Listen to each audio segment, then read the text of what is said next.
Hi, and so glad to see you all here today. I am here to introduce Jeanette, who will be leading us on a development tour of Detroit. Jeanette is a native Detroiter who saw an opportunity in 2006 as interest in Detroit was on the rise to create experiences to introduce locals to their city. As the go-to for encyclopedic knowledge about Detroit, the Detroit Experience Factory has now introduced Detroit to well over 100,000 people. After 12 years, Jeanette took everything she had learned from DXF and launched her next endeavor, the City Insitute. She now helps cities around the globe understand, craft, and tell their stories to the world. In the new COVID world, Jeanette has innovated once again and has been guiding people on in-depth virtual tours that share the past, present, and future of places. You are all in for a very special treat, so I won't keep it from you any longer. Ladies and gentlemen, my friend, Jeanette Pierce. Thank you so much. What a great and wonderful introduction, and so glad to be a colleague and friend, and so excited to be here with everybody today from across the region. And I especially love talking with city lovers such as yourselves.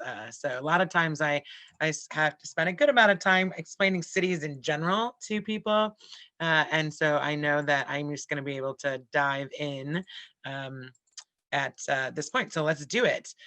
So we're going to be we'll have a little time for questions at the end, but I'm gonna try to go through because there's always so much we want to cover, right?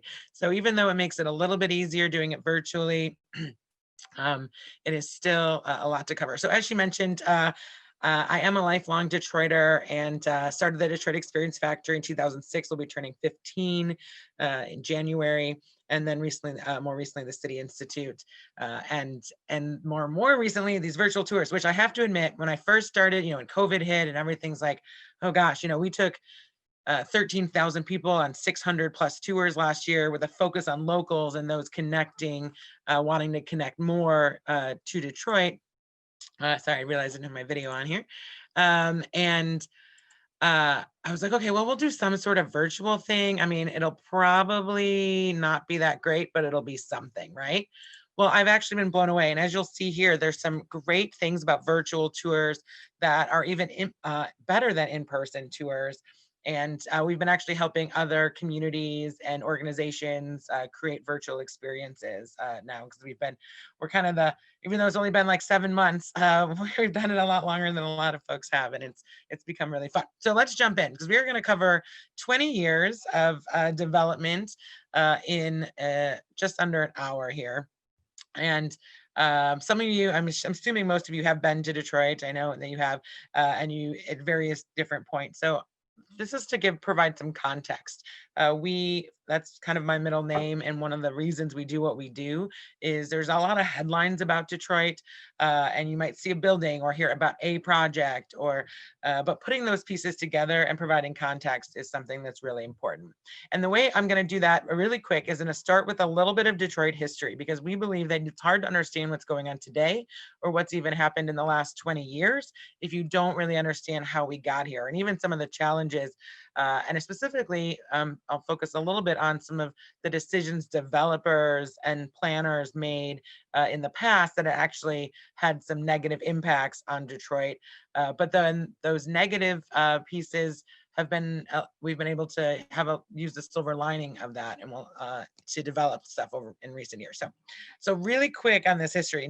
Now, if you're interested in more and you want me to slow down, we have lots of tours that you can jump on or schedule for another time. But okay, so really quick, Indigenous people in Detroit for 10,000, Detroit area for 10,000 years. Then the Europeans arrive. This is our flag, our city flag. It's actually really beautiful. We have been focusing more on Indigenous stories lately, and I'd love to see an Indigenous piece added to our flag, but it helps tell the history of Detroit. So the fleur-de-lis are here on the left for when the French arrived, a guy named Cadillac in 1701, and then the British came in 1760. You can see the lions in the upper right for that. And then the Americans, of course, with the Stars and Stripes, and they came in 1796. And then the city seal is actually one of my favorite pieces of any tour. because it really helps people understand Detroit. It has the two women with flames behind them representing the Great Fire of 1805. You know, every city had a big fire at some point. We started it though. Chicago totally copied off of us. But anyway, so then the motto of the city, which is on the seal, is Speramos meliora resurgit Shinaribus, which means we hope for better things that will arise from the ashes. And I love it because we have literally and figuratively done that many times in our 300 plus years. And it's why we might stumble or fall down, but we're going to get back up every time. And that's what we were doing from the 2008 challenges in the recession. And now we're facing another challenge. But we have so much collaboration and sense of community here that really makes a rising from the ashes possible. And many of the stories of development that we're going to hear today were very much rise from the ashes stories.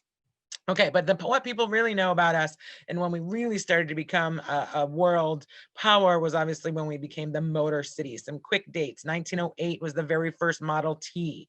1911, they built the Highland Park plant, which is pictured here on your left. And that, I mean, from a development standpoint, was the largest manufacturing plant in the world at the time. Started making 1,000 Model Ts a day, offering the $5 workday, which more than doubled salaries. But 1,000 Model Ts a day wasn't enough very quickly. And just 6 years later, they start construction on the Rouge plant, which then became the largest manufacturing plant in the world, and it opened in 1928 and employed 100,000 people at its peak, right? And so people come flooding into the region, the city, specifically the city at that time, and we have a very diverse population that came from every corner of the world and the country. But that also brought, and you can actually see the population. So we'll talk later, and you hear a lot about Detroit's population loss, and this all goes to how we got to having the amount of abandoned buildings that we did, which we've been able to renovate and develop in recent years as a city. But this is a really important part of the story you rarely hear about, because you hear about the population loss in every article. But if you actually look, in 1910, Detroit's population was 465,000 people. By 1930, it's 1.6 million. Do the math on that. Our population increased by about 1.2 million people in 20 years. And that was in the city of Detroit proper. No city had grown that quickly in world history at that time. And it's an important part of the story because A comes before B for a reason. But some of the development choices that were made at that time were extremely segregationist. We actually had straight up segregation here in the North. There's a lot of, sometimes looking our nose up or thinking we were so much better than the South. But we actually had with the I'm sure many of you are familiar with the 1934 Act to build more houses, and it's really great, in terms of it's a response to the recession, except this is where the term redlining comes from. And you can see this map of Detroit that was created for and by the federal government in 1940. The red areas are where you cannot get a home loan. And you can see the overlay of where the Black neighborhoods are. Like even up here, there was this one small little Black neighborhood, but they had to absolutely make that a red area. And in fact, it was, if you were white, you couldn't get a home loan in an integrated neighborhood. And in one extreme case in the city of Detroit, a developer wanted to build houses for white people. And he applied to the federal government for money for the construction of the homes, as well as mortgages for those homes after. And the federal government told him he was too close to a Black neighborhood. And so he built a wall, a 6-foot cinder block wall that separated the Black neighborhood from the white neighborhood. And the federal government said, okay, good enough for us. And so this is still resonates today in that we have one of the most segregated regions in the entire country. And then another way that it really, that development and planning or urban planning, what we now know as urban planning, infected Detroit, is that there was a decision to, by Mayor Cobo, and many of you might have been at Cobo Center, which has been renamed TCF Center, partly because Cobo was supported by the KKK, ran on a segregationist Jim Crow platform, and was the main architect for demolishing over 1,000 homes of African-American community, as well as over 200 businesses. And the highway was kind of just the last piece of that. So the entire business and entertainment district was destroyed, as well as hundreds of, or actually 1,000 homes, with nothing given to this community in response. And I know it's not the focus of this tour, but again, if you don't, I feel if you don't understand, if we don't understand our history and how these things led to where we are today, then it's hard to understand what is going on today. We have an entire tour actually around the history of racism in Detroit if people are more interested in how some of these policies have shaped us even more. But so that's where, so when does the population decline begin?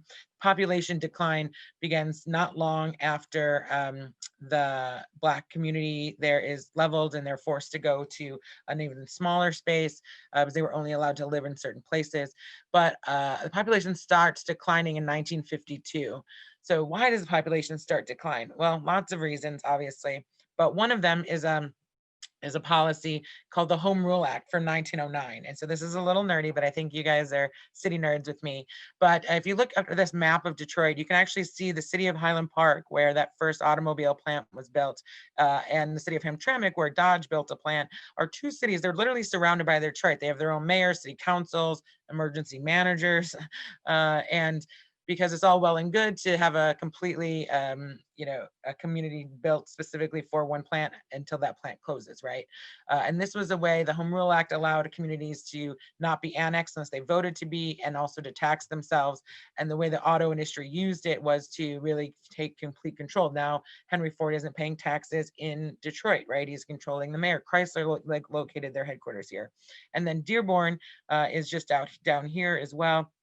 And he didn't want Blacks and whites living next to each other. So Inkster's created as a separate city for the Black employers of Ford Motor Company. And so we just continue to grow in terms of the amount of land that we took up. We all know urban sprawl. We kind of invented that here. And so much so that we not just grew in terms of land, but we just carved up into little tiny spaces, so that this area of metropolitan Detroit today is 131 different municipalities. That's just the Tri-County area, not in our larger 7-county area. So it doesn't count Ann Arbor, for example. And so 131 communities, half are under 5 square miles, under no obligation to speak to each other. And this affected things like housing, and well as lots of development, right? So there was not a regional plan for how much housing we needed, how much office space even. It was, we're going to build this. No, we're going to build this. We're going to build this, up and up and out. And competition, not just between the city and the suburbs, but between the suburbs themselves as well. I mean, I always use Grosse Pointe as an example because it's a famous suburb. Many of you might not realize there's actually 5 separate Grosse Pointes: Grosse Pointe Woods, Grosse Pointe Shores, Grosse Pointe Park, Grosse Pointe City, and Grosse Pointe. I missed one, but altogether they equal 11 square miles, and they're on each have their own mayor, city council, police, and park department, and they even sometimes fight amongst themselves. So this history of separation and competition has really impacted our regional housing stock and building stock, because if we built about 1,000 houses a year above and beyond our regional population needs for 50 years. So it doesn't take a rocket scientist to understand that what would happen if you build 50,000 houses more than you have people.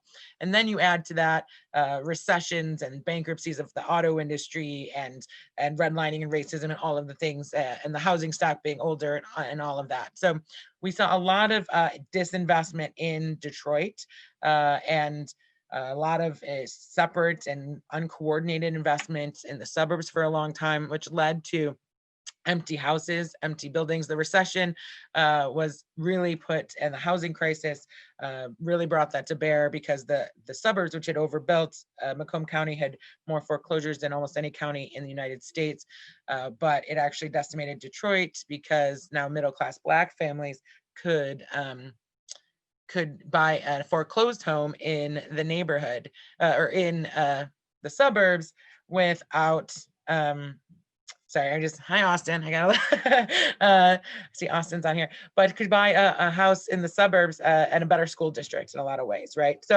Okay, so that's pretty much my scene setting here, because what does that end and takes us to is it takes us to decades of disinvestment, both regionally and having policies that laid the ground for all this, and then you have when people start paying attention to Detroit again in 2006, we have the Super Bowl. And people just see all these empty buildings. And then there's a lot of people that start to think, wow, what can we do with these empty buildings? And I have to say, a lot of them are out of towners, because Detroiters, we saw so much blight and these huge, massive buildings that it was sometimes hard for people who again don't know other cities or what's happened in other cities, to look at an abandoned skyscraper and think that something can ever be done with that. So I'm going to take you through some major projects that really got the ball rolling, and then focus on some that have been happening lately. So this is the Detroit Opera House. So a lot of people, this was one of the first major, really amazing redevelopment projects in the city. This that was originally built in 1922 as the Capitol Theater, designed by C. Howard Crane. We have the second largest historic theater district in the country, over 13,000 theater seats today, many of them restored. And what was amazing about this is that David DeChiara, this wasn't just some millionaire or billionaire or even a large developer. David DeChiara had started the Michigan Opera Theater, and the Michigan Opera Theater was bouncing around between different events or different buildings and other theaters. And so this building had been vacant. You can see some of these vacant pictures, right before it went vacant, it was a X-rated theater. And so jailbait babysitter is what you could have seen there in the 70s. And then it was left vacant and exposed to the elements. And it was originally built in 1922 as a cost of $2.2 million. And it sold in 1989 to the Michigan Opera Theater for $250,000. And reopened in 1996 at first, with then continued development after that. It was a $40 million project. And Pavarotti, so David DeChiara was good friends with Pavarotti, who he toured him through it when it was abandoned, and he promised he would be the first person, he would open it back up. So they had a concert with Pavarotti in 1996. And fun little fact, they actually put a tuxedo on the Spirit of Detroit statue, which is our main city icon, which normally gets the jerseys of winning teams. But in this case, it got the jersey, if you will, of the opera, which is the tuxedo. So this is where the virtual tour gets fun, is we're actually going to go see the Opera House and where it is. So just to give you context, here is downtown Detroit, the riverfront. Again, many of you have been here. And then here's the Opera House. And we're going to go, actually, you can see what the renovation looks, what they did. So when he bought this, there was holes in the ceiling, snow on the stage, and they restored it to all very carefully, this beautiful historic glory. And the outside on this side isn't as you wouldn't necessarily realize how amazing it is on the inside. It seats 2,700 people. And they also added a whole new portion that could extend the stage. It's the largest stage in Michigan today. And they now even have a rooftop deck with really great views you can almost see a game from there. But let's go on the street just really quick so you can see what it is today and what's around it. And we're going to be doing this. So this is that neat part of the Google Street View. So here is the Detroit Opera House, and they also have a black box theater, and you can see all around here. And it is right near our stadiums and theaters, which is actually what we're going to talk about next. So there's also part of the historic building. Okay, so that was 1996. So then some the other really big development projects are this downtown stadiums, right? And we certainly know that stadiums are not a silver bullet answer for revitalization of cities, especially today. But it was a pretty big deal because there hadn't been a lot of development downtown in recent years. When Comerica Park opened in 2000 at a cost of $300 million, with about $150 million of funding from different bonds and taxpayers. Architects were Populous, which was then HOK Sport, SHG, and Rockwell. And so they moved from where the Tigers were playing in Corktown in a historic stadium to this new place in 2000. and they hosted the 2005 All-Star game there. And this is, again, the world starting to be like, oh, Detroit exists. And then Ford Field opens in 2002. And this is huge because the Lions were actually had not been playing even in the city of Detroit. So that was a kind of a bigger win because we got to bring the Lions back into the city. And they also built it into some historic buildings and built office space into it. So about 1,000 employees, not even related to the Lions, actually work in Ford Field. And this was a construction cost of about $500 million with Rossetti, Hamilton Anderson, Kaplan, McLaughlin, and Diaz architects. And about 36% was publicly financed, including money from a tourism excise tax and $45 million from the DDA, the Downtown Development Authority. Again, so these were big things. These were like bringing people into the city. And there were a couple buildings moved actually, and some torn down to make way for this, but the vast majority at that point was mostly empty space. And so these were, and they're literally right across the street from each other. So we can see right here, here's Comerica Park, and we just drive down the street here and you can see Ford Field. And this is just kind of really cute. So sometimes little projects matter. This is the Elwood Bar and Grill, which was moved. So along with the Gem and Century Theater around the street. So you can save things. And it was called the Elwood because it used to be at the corner of Elizabeth and Woodward. And now it's at the corner of Adams and Brush. But here is the Ford Field. And here is Comerica Park. Okay, then this is the big, this is like the beginning this is real Catalyst stuff, right? The Book Cadillac Hotel, which was originally built in 1924. It was the tallest hotel in the world at the time. It was built to rival the Waldorf Astoria and succeeded. Presidents stayed there, famous folks stayed there all the time. Spencer Tracy, the movie State of the Union, go watch it. It actually has a lot of parallels, and I mean, it still holds its own today, was filmed here. And then after the Republican National Convention was in Detroit in 1980, it closed and was again left. I mean, look at these before pictures, just exposed, flooded elements. I mean, you could see through it. It's a 33-story building. Then in 2006, the Furchill Group bought it, and there were a lot of starts and stops with the Book Cadillac. It's called the Book Cadillac Hotel, by the way. The Book Brothers were just around the corner from the stadiums here. The Book Brothers developed Washington Boulevard, and Cadillac was the founded Fort Detroit. So that's where that name comes from. So Furchill Group, and then partnered with the Westin. And so it opened in, I can tell you exactly, October 6th, 2008, which was for my birthday, actually. I was like, my birthday was on a Tuesday, which is the 7th. And I was like, Monday night, it's the only night I have to go out. What's going to happen on a Monday? I was trying to put some stuff together. And then we got the message, and this wasn't on Facebook. I don't even know how. I think, Austin, you were there. The lights are on, not like the big party, but just the lights got turned on at the Book Cadillac, and the motor bar was back open, and got to go have a drink there. And there was an older man who was there, and he was crying, like in tears in his eyes. And I asked him if he was okay. And he said, he just said, I just never thought I'd ever get to be here inside here again. He had gotten married there. His wife had passed away. I mean, that's like the power of place to people, right? And there's a myriad of stories like that. So not only was this like a massive vacant building, but it also had this long history of Detroit, right?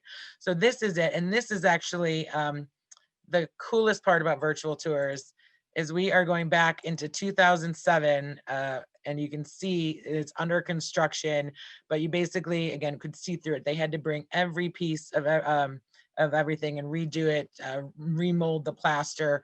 It was $200 million, but the bigger wow fact is that it was 27 layers of financing, because again, no project had been done like this before. I mean, really almost no project had been done in general, let alone on this scale, from a renovation standpoint.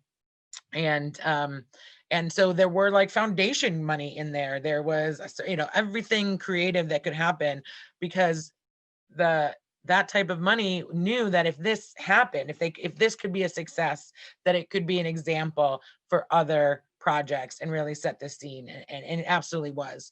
And it opened with 455 Westin hotel rooms, and 60 condos also, 4 which sold at over $1 million each, with these awesome views. You can see it just all lit up, and the copper, but it hasn't even gotten the patina on it yet, because it's only been a little bit. And they're actually undergoing another renovation right now. The motor bar, I mean, it's really been is an amazing example. And I lived across the street from it when it opened, just down the block, watching it come to life. And a lot of people said it's not possible, because we've certainly seen people say things and have things not be possible, many times. So it was a believe it when I'll see it.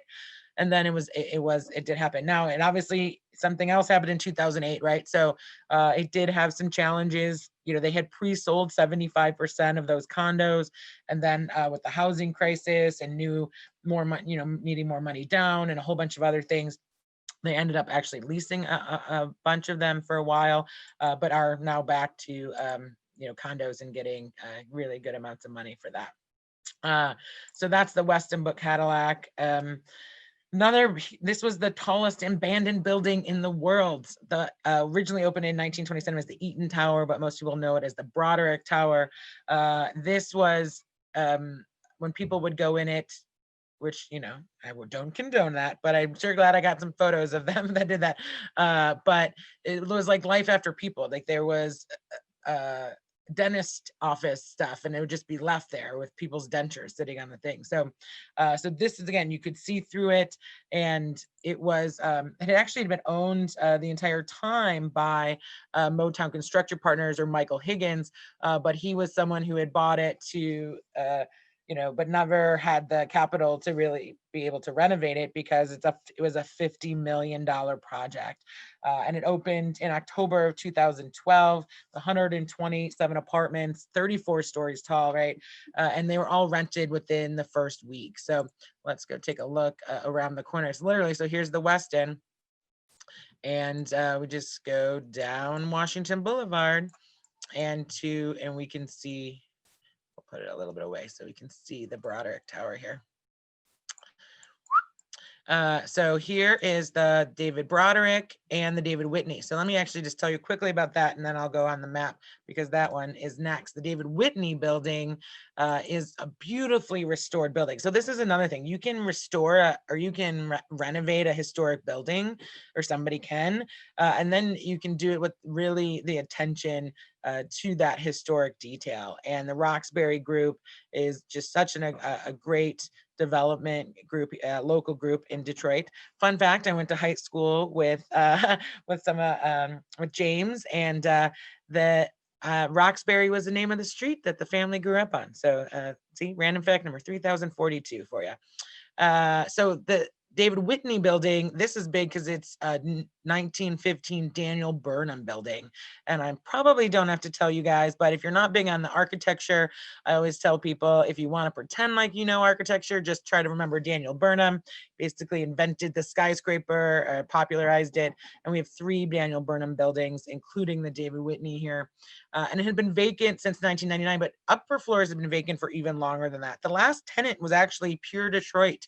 It was the first place that they had, which is a great small business in Detroit. And they were in there with no heat or water for the last few months. And then they finally left in 1999, but mostly vacant since the early 80s. So over 30 years. It sold in 2011 for $3.3 million. And then it was a $92 million project that culminated in 136 aloft hotel rooms, as well as 105 apartments. And you can see this historic part of the building with the big cornice that had been removed, the beautiful skylight that they restored here. And so these two, we called the Davids, the David Broderick, the David Whitney, that were the entrance to our downtown, right? I mean, you have the stadiums, the theaters, and people coming down, and people, living near these empty buildings.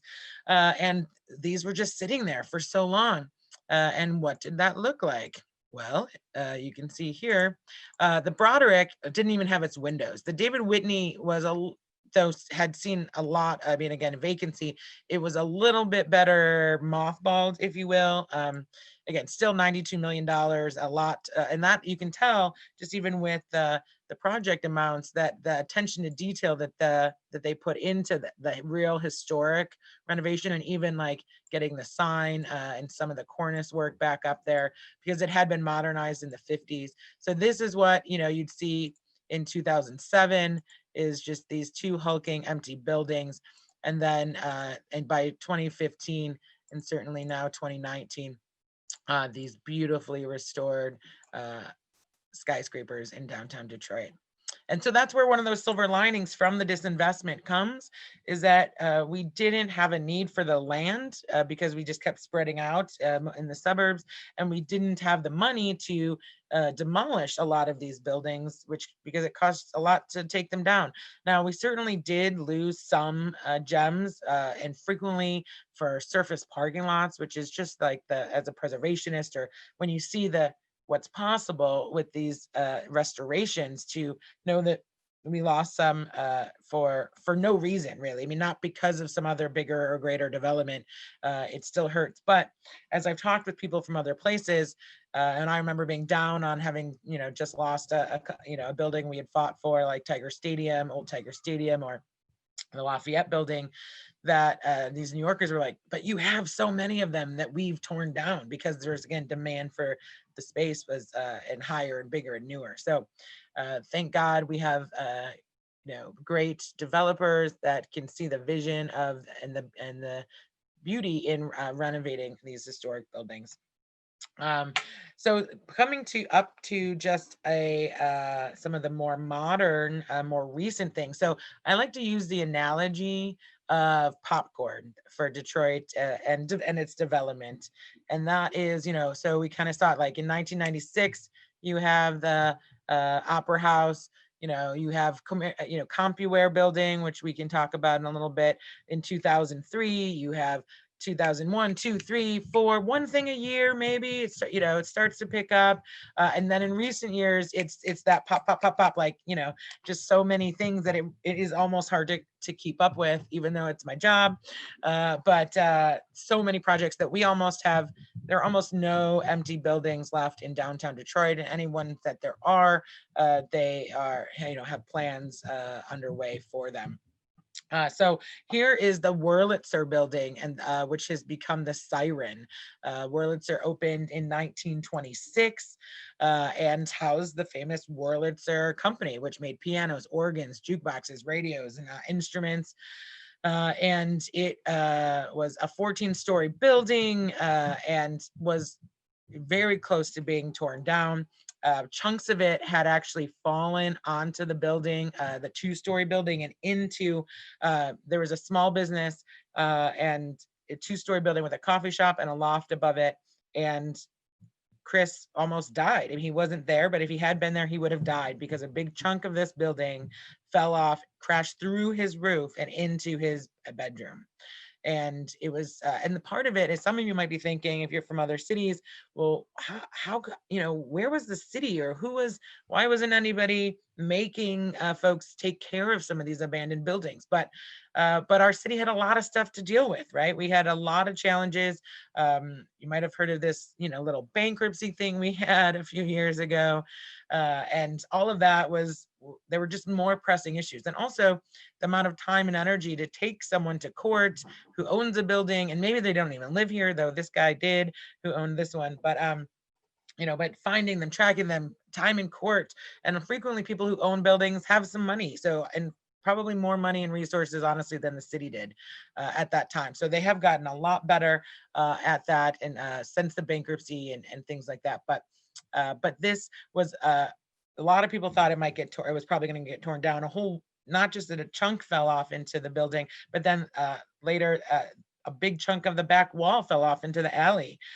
And so then, after being vacant since 1982, it was purchased in 2015 by Ash NYC, and they spent $22 million to renovate it. and reopened in 2008 with 106 hotel rooms, 2 retail spaces, a rooftop deck, and 7 commercial spaces. So it is also just around the corner here from, so this is our Grand Circus Park area, and we're gonna just pop around the corner to Broadway Street, right by where the Opera House. So this is the Wurlitzer building. And they also, well, fun little story, because I was talking to Chris, who owns this little building, and that's where his coffee shop was here, his loft was here, and the piece fell into his building, his space. And I talked to him when this, when the siren was about to open, and it was like, so did you sell your building? What's going on? And he didn't sell it, but he's leasing it. So he's happy because he is leasing them the space on the ground.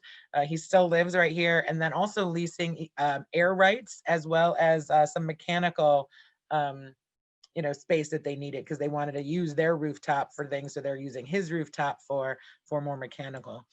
So this beautiful terracotta building did not look like that just a little bit ago, even as in 2013. I mean, you can just see how, and they had to put all this up, and I wonder if we can see it on here. I'm gonna go back, because they had a funny sign. The coffee shop had a funny sign that said free coffee. Yeah, you could see free coffee with purchase of Wurlitzer building. Which is, I thought, really, really clever. But here you can, and this is the People Mover track, if you're not familiar with our monorail, 1987, 13 stops, 2-mile loop around downtown. And so it was just in, they started the construction in 2016, and it just reopened in 2018. And so it has absolutely beautiful, again, rooms, and some really excellent, again, attention to detail, and lobby, restaurant. I will show you. This is Carl's. So Carl's opened, and by famed chef Kate Williams, who owns Lady of the House and is a James Beard chef. But the idea is this like kind of 1950s diner with like comfort food, but made by a James Beard winning chef. I mean, it's really amazing, and just love the decor. They also opened the Candy Bar, which is a really beautiful and very small cocktail place. And their lobby, I mean, is just really beautiful too. And I just want to show you that really quick. So here's the lobby.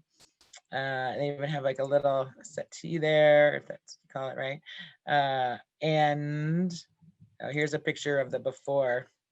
Or actually, I think they left.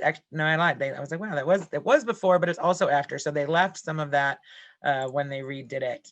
And just want to show you the stairs, because that is, so this is what you see in this picture right here. This is the lobby beforehand, and this is the lobby today, right?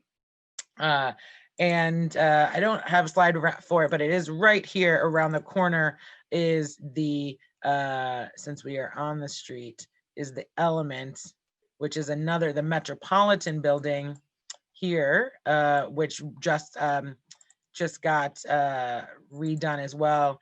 Some opened in 1925, vacant for 40 years, a $33 million project by the Means Group, and again Roxbury, with 103 hotel rooms, as well as the Monarch Room, right, which is this amazing rooftop. And I'm gonna pop around here and show you from a distance what this looked like back in 2007. This is what we're talking about. Even as, and then they kind of cleaned some windows at one point. There, so there's art and graffiti in the windows. But then today, this is what it looks like. So the boutique hotel boom has been really a lot lately. And next, actually, we're going to talk about the award-winning Shinola Hotel. So this is the rail hardware building, which was 1915, designed by Wirt Rowland, who also did the Guardian building, the Penobscot, and a lot of our big chunk of our skyscrapers, most well known. But they also there's actually 5 different buildings, 2 historic ones. One is this the Singer building from 1936, and it was never completely vacant. There was always a shop on the ground floor, most recently a wig shop, but the upper floors look like this, right, and were completely empty when Shinola and partnered with Bedrock, which is obviously Dan Gilbert's. And if you don't know Dan Gilbert, we can talk about that a little bit, but I'm guessing you guys have probably heard of him. He's developed about 100 buildings in downtown Detroit alone, mostly restoring historic buildings. But this is a great collaboration between Shinola, which is the watch leather good store factory and store, where the first store was here in Detroit. Now they're all over the country and the world. And so just some stats on this. It was $100 million project, and we'll show you kind of how and why, because I mentioned 5 buildings, but only 2 were historic. So this is a combination of historic and new construction. The tallest building, the rail building, is 8 stories. And at the end of the day, it has 129 hotel rooms, as well as they developed the Parker's Alley, which we're going to go see. And the Parker's Alley is named after Thomas Parker, who was a free Black man in Detroit and became one of the first Black landowners in the city after the Great Fire of 1805, when they did a lottery for, you could do $1 and get a land drawing. And this was actually, they found out that this part is the parcel of land that he owned. And so they named this street, this alley that they created after him, Parker's Alley. So this is part of the development, really, this whole block here. So this is the backside. And this is, just since we're here, I'll go to this corner. Part of that $100 million development. And another one of those, what it looked like before. So this is one of those really cool things that we actually, for the first time, built on a surface parking lot. Instead of tearing something down for a surface parking lot, we built on a service parking lot. So we're making progress. And so, how awesome is that to just have, instead of having that, we now have, you can see the construction going on. So it just finished in 2019. You have Brakeman Restaurant, Penny Reds, a bunch of retail, and then the Parker's Alley itself, which is this beautiful space in a little bit. Just go there. And it's not as fancy as the belt around the corner, which maybe I'll if we have time, I'll talk about. But it does have shops, restaurants, entrances, and just makes for a nice pedestrian space, which is really great. And then we'll actually go around the corner to see the actual Shinola Hotel. The front part, I should say. So here are the 1, 2, 3, 4, and then this is part of that back building as well. This is the rail building. It was a dry goods and sporting goods store, and then it was Myers Jeweler. So it actually had these little jeweler, gold. These were all bricked up windows. Well, gosh, if only we could see what it looked like before. Isn't it so fun? I love it. And normally on regular tours, in-person tours, I have to say, imagine this used to look like that, or hand around photos or an iPad, but it's just a clunky way to do it. And now it's really easy. So actually, people would always ask, there's these little gold chests on these blocked up windows. And that was from when it was Myers Jewelers. And here's Eastern Wig and Hair Company, which was there for a long time. And then today, this is what it looks like. And we have retail coming back too, which is a really big part. That's kind of the last piece, and just more in recent years, residential, hotels, but then retail, and with a really curated version. So we have local companies like Detroit is the New Black, which is a great a Black woman-owned business, as well as same thing with House of Pure Vin. But then we also have H&M now and Lululemon, but trying not to just put like a Gap on every corner, or recreate what a mall would look like, right? So this is the beautiful Shinola. And one last thing I will do for Shinola is show you some of the interiors here. So this is the rendering, and it looks pretty much like that. So these big windows, which is really beautiful. And then this is an event space on top that's like a greenhouse. That's really neat. And then the top, one of the current top restaurants in Detroit is called San Morello. And so that is the Italian restaurant on the ground floor. And then they have a coffee shop and lounge area with a focus on local art and also and national, but focus a lot of Black artists. So they're really trying to invest in Black art and artists, which I think is really great. And this is a little bit more of the Parker's Alley with the Brakeman patio that you can see there as well. And of course, you know, the rooms are all well appointed and great cocktails and yada, yada, yada. Okay, now we'll talk a little bit about some public space development, which has been, I mean, almost unparalleled. I mean, the Riverfront here and the Riverfront Conservancy and the work that they have done and the continuous work that they have done is amazing. And I live just a few blocks here from Brevard Plaza, which actually is now called Cullen Plaza, opened in 2007, and DeQuinder Cut, which opened in 2009, and then an expansion in 2016. So let's just quickly go see what we're talking about. So these are just outside of downtown. So if you've come to Detroit and you've only stayed within this 1 square mile that of our highway border, there's certainly a lot to do. I mean, 13,000 theater seats, now 4 major sports stadiums, 200 bars and restaurants. You don't have to leave, and it's super walkable. So that's all really great. But just a hop, skip, and a jump down the riverfront here is the DeQuinder Cut, right? As well as Milliken State Park and Brevard Plaza or Cullen Plaza. And so this is what we're talking about, right? And the riverfront, the Riverwalk itself will eventually go from the Belle Isle Bridge, and this is our Belle Isle, our central park, but it's an island and it's bigger, so it's better, to the Ambassador Bridge to Canada. So this is a 5.5 mile loop or spread here.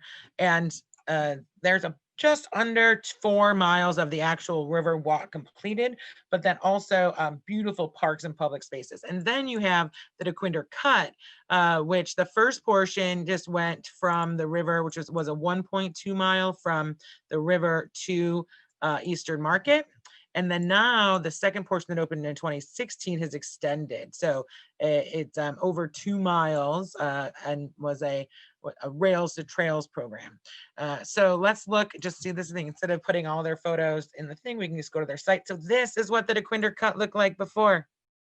This was an overgrown, abandoned railway, but it was also famous for being a spot where a lot of graffiti artists would get a lot of time to make their murals because it was below grade and you could, go on the other, there's some parts of it where it wasn't all overgrown, but they then, instead of just trying to erase all of that, they've actually doubled down and actually they've left pieces of art as well as hired some of those same graffiti artists to paint murals along the DeQuinder Cut right here. So really amazing space. And then you have the Brevard Plaza. Cullen Plaza. So this was our riverfront. We did not use our riverfront for pedestrian access. And now there's boat tours that leave from there. There's the carousel. You can see you get great views. There's the Wheelhouse Detroit bike rental. They have kids programming and senior programming, and they put a bar in, and it is, just amazing. And then they also have, this was the first portion of the Riverwalk done, and when General Motors bought the Renaissance Center from Ford. Fun little fact, the Renaissance Center cost $300 million to build. Is one of the largest privately financed projects in U.S. history, and then it sold for $73 million in 1997 to General Motors because they had to add the Winter Garden. They put $500 million into renovating it, but part of that was taking this just ugly parking space and making it more into a plaza. And then Gable Richard Park is over by the end of the Riverwalk or beginning and by the Belle Isle Bridge. So they put all this great stuff in there. And then the actual Riverwalk itself. And then this is what they've done so far with West Riverfront Park. So this is what's really exciting is you think we've done some amazing stuff with the riverfront and obviously the river. When I say we, I mean Detroit, like as a city, right? But we do work closely and love the folks at the Riverfront Conservancy. But they, started, this is the Riverwalk part. That's great.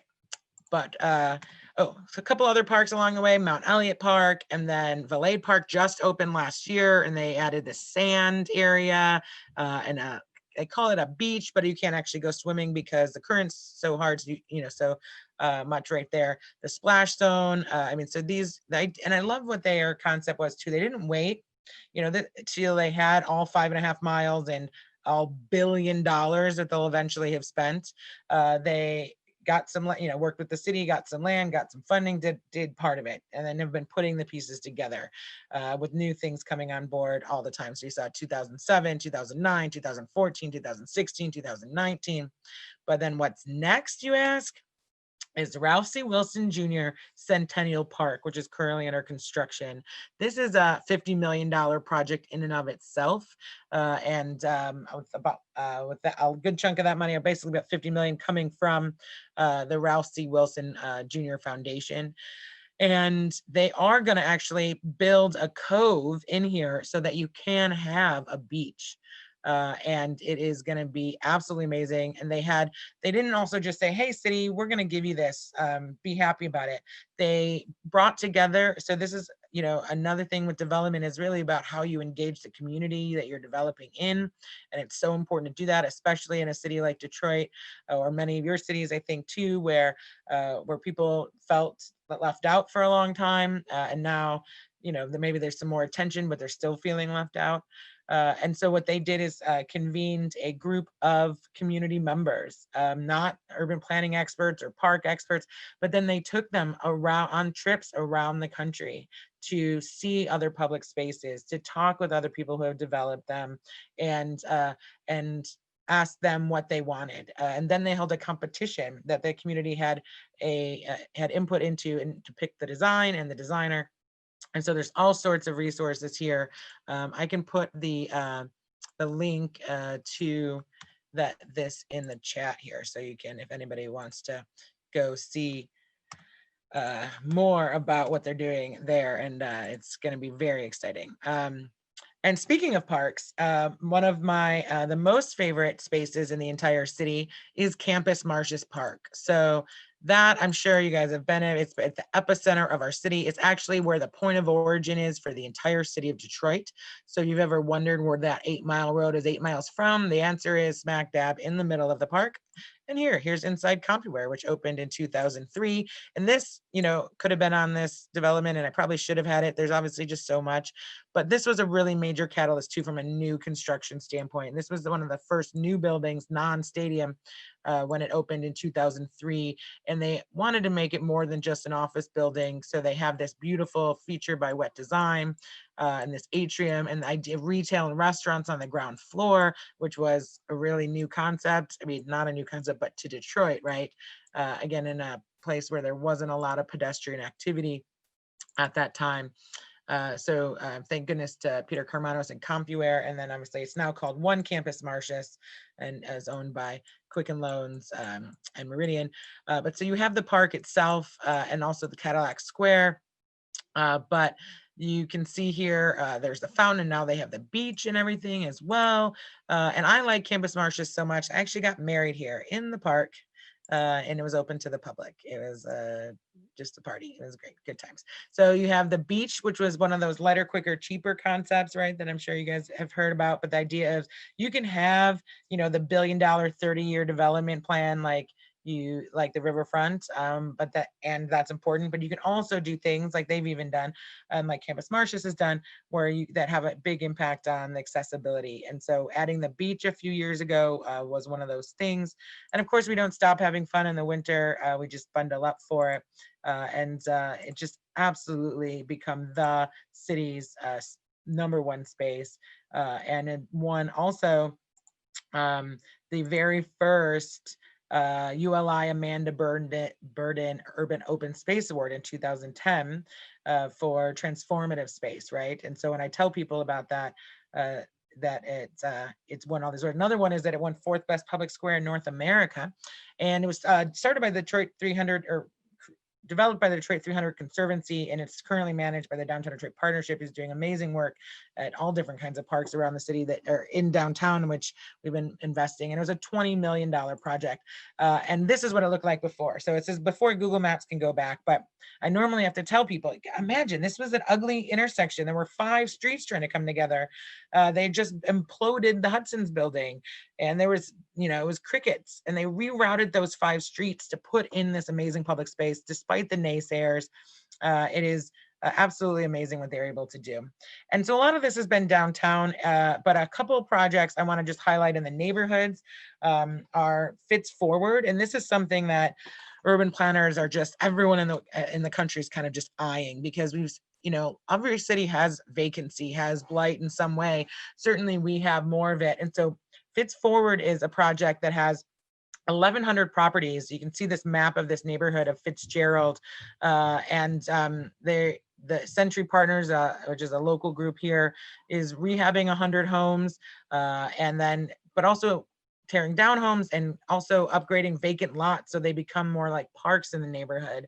They're rehabbing the houses, which cost about $80,000, but some of them can't sell for that much, so there's grants, but they're really just tackling the idea of how can we get increase home ownership again, B, stabilize the neighborhood, and C, utilize vacant space as an asset instead of just as a negative.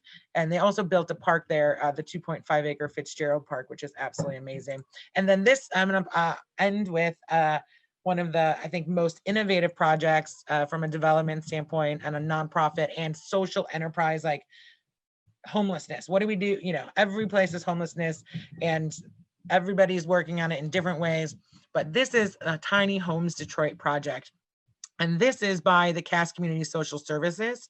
So you see these homes, they look super cute. It began in 2016 that Cass Community Social Services and Reverend Faith Fowler bought 25 vacant lots from the city for $15,000. And then as of 2019, there are 13 homes completed, 12 more underway. And there hadn't been a new building or new construction project in this Elmhurst, Woodward, Wilson area since 1974, and that was a garage. But the cool thing is that many cool things. Houses all look different. As you can see, they're scaled down versions of middle-class suburban dream homes, like Cape Cods, Victorians, angle roof moderns. Even this, I really love this one that's like a lighthouse. And then but none are bigger than 400 square feet. And they're each on their own 30 by 100 lot. Currently, 8 houses are occupied by people that had experienced homelessness in their life. The estimated construction value is about $50,000 for each of these. And what they raised that money from corporations, foundations, other nonprofits. And the concept is that that people with gaps in home, or people who have experienced homelessness or other challenges, it's a rent to own formula. So they are charged at $1 a square foot. So from $250 to $400 a month. And they actually, and so somebody who makes only $7,000 a year could rent one of these homes, but it's a rent to own. So after 7 years, the idea is that they actually get the ownership of it, but they currently have to pay their own utility bills, but they have to also meet once a month with a financial coach, take part in a community watch program. And then after 7 years, they get the deed to the home. So it's about building wealth. We talked about how African Americans weren't able to buy homes or get mortgages for many, until 1968, in fact, when the Federal Fair Housing Act passed. And that kept a lot of people out of the wealth building with the inability to build wealth. And so this is a really doable project, and she even wrote a book, Reverend Fowler, and is helping other folks learn how to do it. Tiny Homes in a Big City. It sold 4,000 copies, and her video has been seen by over 50,000 people. So really amazing space. We don't have tons of time, but Detroit Food Co-op is also building some stuff in the North End. And this is where I leave every tour, which is that you've seen Detroit is big enough to matter in the world and small enough for you to matter in it, because every little development project, every big development project, every person really in Detroit mostly collaborates and wants to have a positive impact on their community. So on that note, if anyone wants to stick around, I know you're officially wrapping up, but I will take questions if you do want to stick around, but please don't be a stranger. Check us out at DetroitExperienceFactory.org. We are a nonprofit, always love donations. Book a tour, any topic you want. We can do it. And a private virtual tour. We're even doing some in-person walking tours at the moment.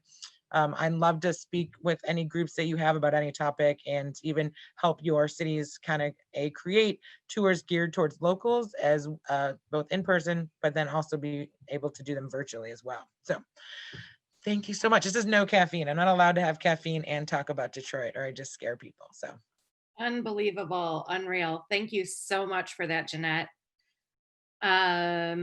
Do you know the answer to how much the tiny homes cost to build? yeah, only $50,000, $45,000 to $55,000. So if we have the space and we can raise that money, I mean, the amount of money, I mean, it's a really awesome possibility that could take a big chunk out of the homelessness challenge that we see across America. Any other questions? Other questions, feel free to take yourself off of mute, start your video. Or put it in the chat if it's easier, whatever. Yeah. I'll put a link here to the tiny homes too, so you can learn more about it. And Cass Community Social Services does a lot of amazing stuff too. Like they may hire people. They also, by the way, hired people from, with gaps of employment to build the homes on top of it, who have then gotten other jobs. And they make mats and like hire people to take tires and recycle them and make things out of them that you can buy for people for Christmas, for example. So there's tons of ways to support so many Detroit nonprofits and small businesses. So shop local this holiday season. No other questions? I know it's end of the day on Friday. I was just going to add, it doesn't have to be about something that was in the presentation. Yeah. Jeanette has pretty encyclopedic knowledge of Detroit, so feel free to test her. I'll go. Hi. I have been listening the whole time. I've been sort of popping in and out. It's some beautiful stuff. So I work kind of more in the affordable housing space, and there's a lot of sort of talk about how do you do affordable housing in cities where there's been essentially population decline, and it's not a supply problem per se, it's a blight problem. So first of all, I know that is how people have characterized Detroit to me historically, but sort of the affordability problem in Detroit is not availability of housing, it's quality of housing, like availability of safe housing. So is that sort of the case?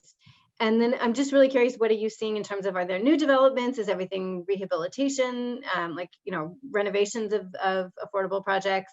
Is it local players or people coming in from outside? I'm just curious, to the extent that you know. Yeah, good question, Elaine. And where are you from, Elaine, or what city are you working in? I'm in Pittsburgh, but I work nationally, so I see stuff. With a lot of things around affordable housing, and so obviously you seem obviously pretty well versed. There's a lot of misinformation. I feel like a lot of stuff, like, I don't know. So where to start? So first of all, there's every one of these projects, that gets a tax, that has a historic tax credit or any kind of help, in Detroit does have to have a 20% affordable, right? And obviously I'm using the quotation marks because what does that mean? That means that they have to be usable for, or available for people who make 80% of AMI, average median income, right? Well, the problem with that is that average median income is based on the regional average median income, which I want to say is like $50,000 or something, 40 something thousand dollars. Last time I looked, but Detroit's average median income is like $22,000. And Shannon can, you can help jump in on those numbers, but just to give people context, so 80% AMI affordable isn't actually affordable for the vast majority of Detroiters or longtime Detroiters.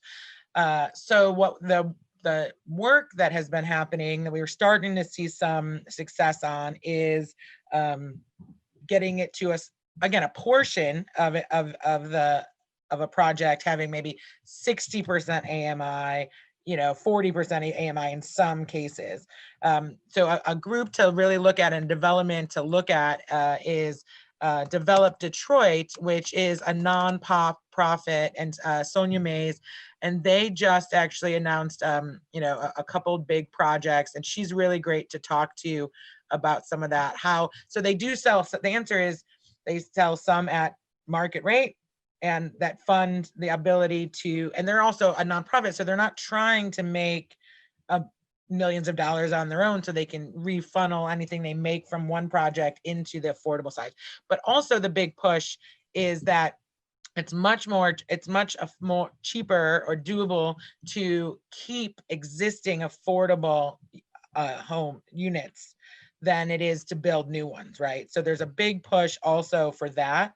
And I will say that one of the difficulties in Detroit, to your point or question about the part about blight, or it's not about there's lack of it, but the safer part of it, it's also a mismatch of, we have tons of houses, right? But someone might just need a 1-bedroom apartment, where we were built as a single family home city, right? So we have way more single family homes than most other cities like ours, and less apartment buildings. So all the development that I was talking about in the presentation were formerly commercial buildings that are now residential. And most of them, again, are going to be out of, they were luxury apartments, which we didn't really have either.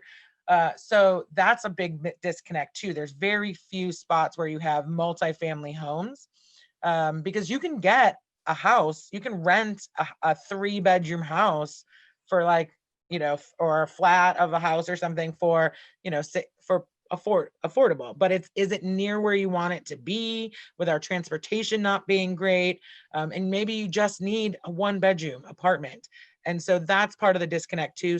But there are places that, and their goal is to work towards keeping those. So about a decade ago, we had a program called Live Downtown, Live Midtown, where it actually paid people to live in the area, but that around their business, like the Detroit Medical Center and in Midtown. But that actually ended up in some cases raising rents, because they knew that people could get this stipend to live there. So there's been some work on giving people stipends, longtime resident stipends, right, to live in a place, or to keep the existing affordable housing from going up where they can't afford it. And Shannon, you have something to add? Yeah, I'll just add. So Eric Larson earlier had referenced an annual fund. So I don't know if you were, or a fund is being created there.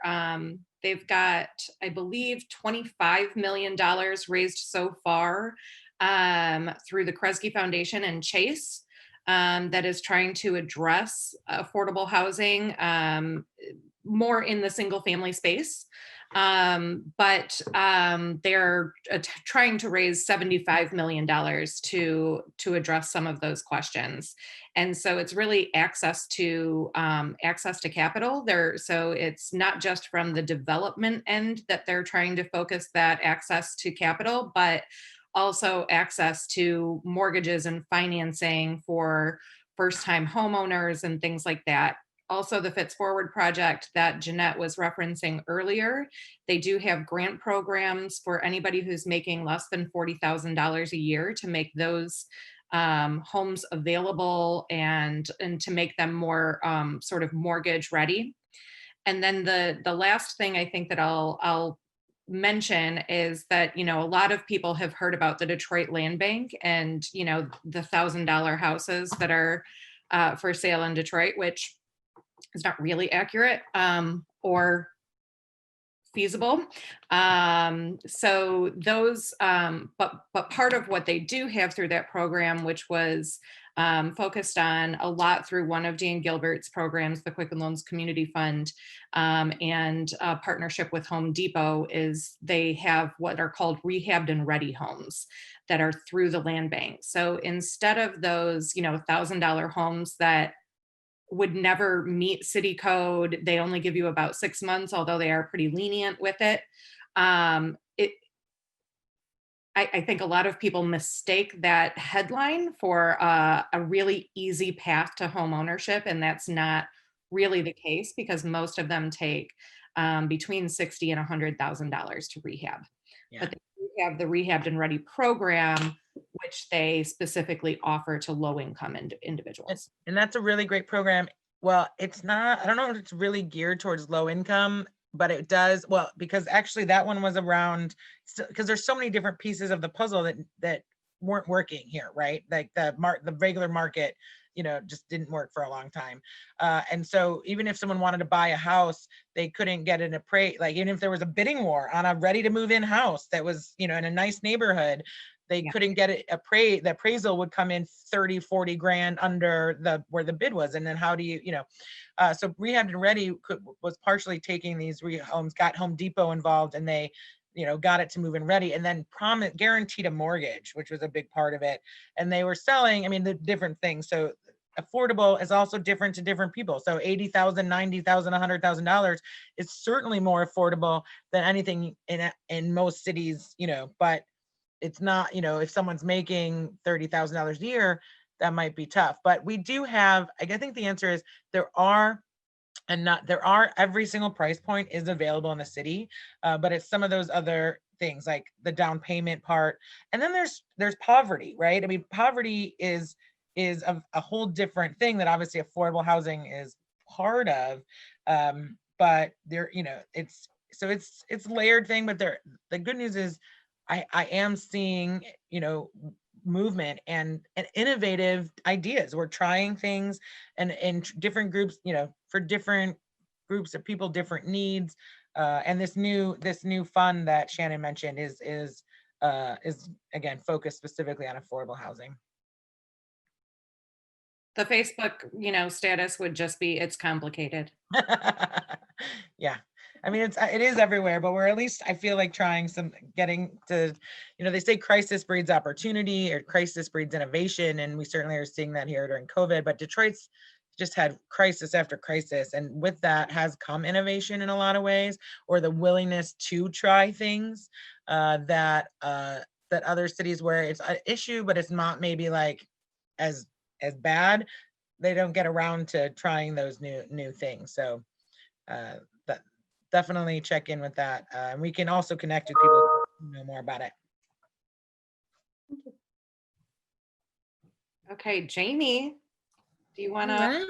take us back? Thank you so much, Jeanette. Always a pleasure, and thanks for putting all of that time and energy into creating that presentation for us. Yeah, it's fun, right? To go back in time. Isn't that just so cool? On the because I remember walking around looking at all those things, and then I just, boop, it's just right there, right? So thank you so much, ladies. I hope to see, I love the work ULI is doing, and I hope to, be involved again in the future, and let me know if there's anything that I can do.